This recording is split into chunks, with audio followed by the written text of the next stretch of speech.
all the way from Congo, Brazzaville. Today I'm meeting a very powerful lady, Nelda from Lusabu Group. She is a gender equality officer.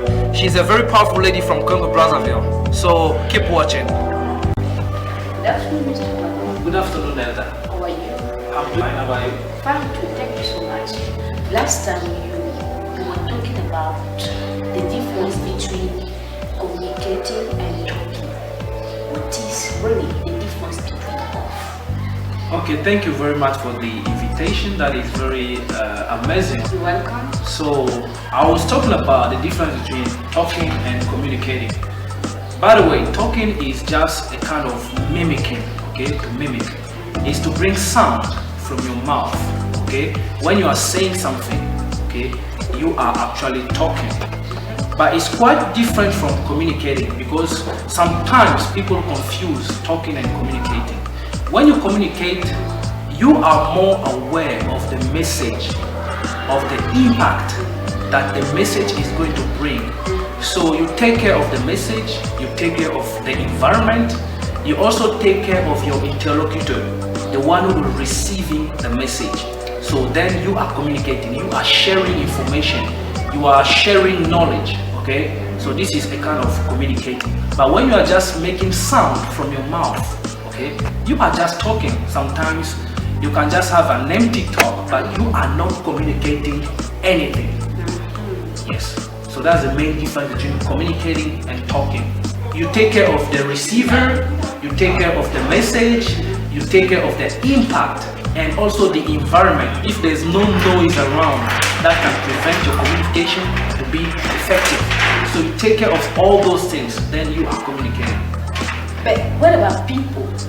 Do they communicate or they talk? Most of the time, okay, from my experience, most of the time what people do is they just talk. They don't communicate. We haven't been taught how to communicate. We have been taught how to talk, how to mimic. We just copy, we just see people talking. We try to memorize the same sentences and we reproduce the same, not even knowing what we are saying, not even knowing the impact of the message that we are bringing out.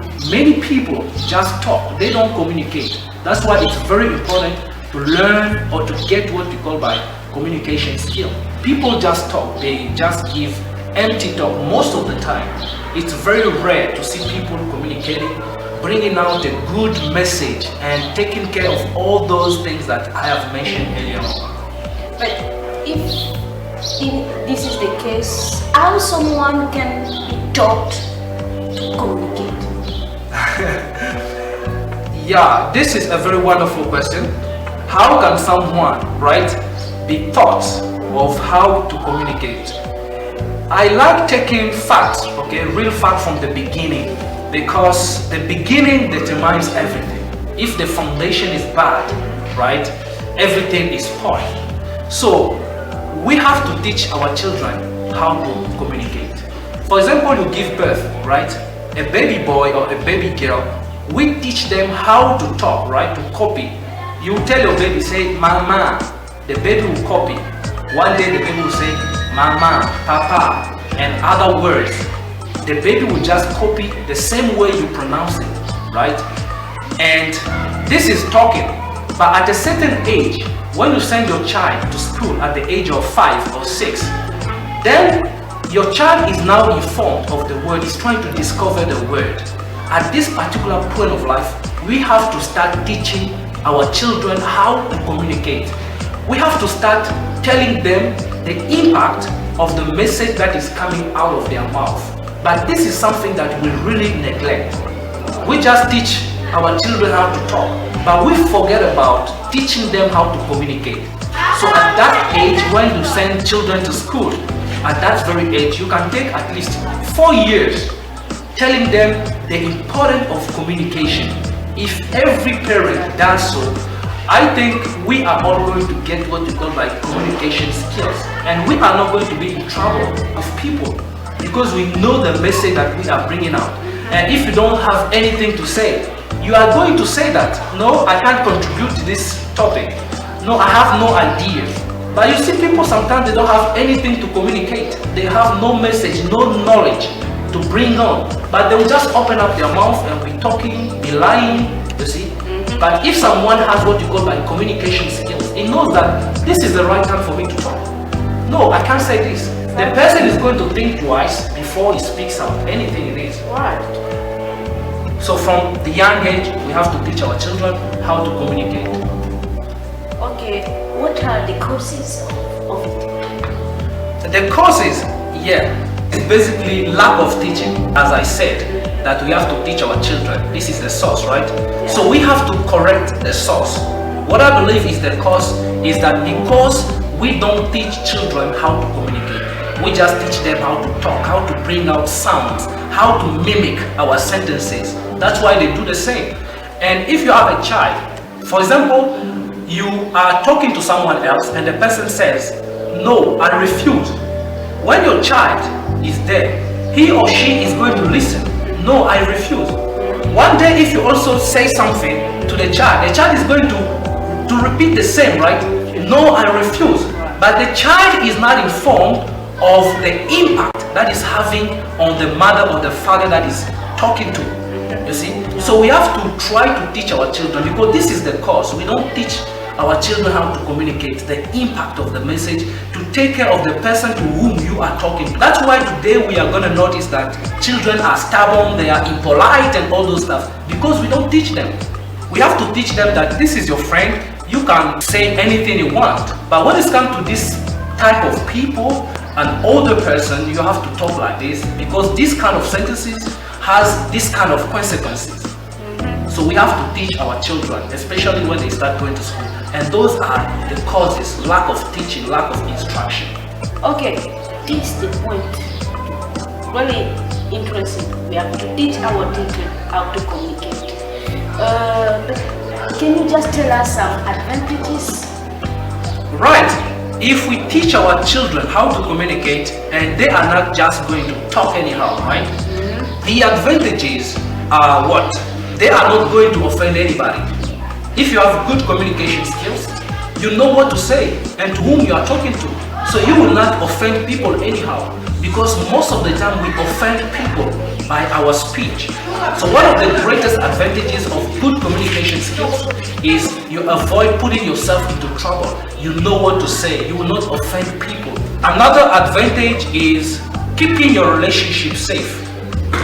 If you have friends, right, you know what to tell them, that you are not going to offend your friends, because you know that you are communicating a good message, at what time to say something, and what should I say by this point of life or by this time. So the advantage is to keep your relationship safe. Another advantage is for those who are so much inspired, they want to be leaders. Communication skills is very important when we're talking about leadership. So as a leader, you have to know how to communicate your vision, how to communicate any message you have, how to report, right? How to give a speech in front of the public. You have to get what we call by communication skills. Without communication skills, you are going to be a kind of leader who will be offending people anyhow. So you have to get communication skills. It's very important in leadership. And also about our relationship. It's true that one day we are going to get married and all those stuff. For sure. If you know how to communicate, you will be in good relationship with your partner, and the current will flow. Yeah. So these are some little things that I can tell you about the advantages of teaching our children communication and how we can help them in the future. Yeah, maybe the last question. You think that communication skills can be the key to develop a given country? It's part of them, communication. When we're talking about developing a country, okay, first of all, when we're talking about countries, we talk about leaders, we talk about the government, those who are leading the country. Because if the head is spoiled, right, everybody will be spoiled. It's true that we all have responsibilities, but if we don't have good communication, this is going to destroy our governmental system. So what you have to do is, for example, if you have a president and they don't communicate well in the government, you are going to notice that the vice president is going to do whatever he has to. When, for example, you are a president and you have a message to deliver to the population, if you don't have good communication skills, this is going to affect even the population. Let's assume that you are giving an instruction to the vice president or a minister, but if you don't have good communication skill, it is going to affect you. Not only you, but even the country, because they are not going to do what you tell them to do. Why? Simply because they didn't get it very well. When you communicate, they get the message. The message is very clear. But when the message is not clear, you just talk, it affects them because they are not going to know their duties. So when you have good communication in the government system, it's going to help the country to move forward. Okay, thank you so much, Mr. Valois, for sharing with us the difference between talking and communicating. And what is your advice people should watch? My advice to people watching is to try to get what we call by communication skill.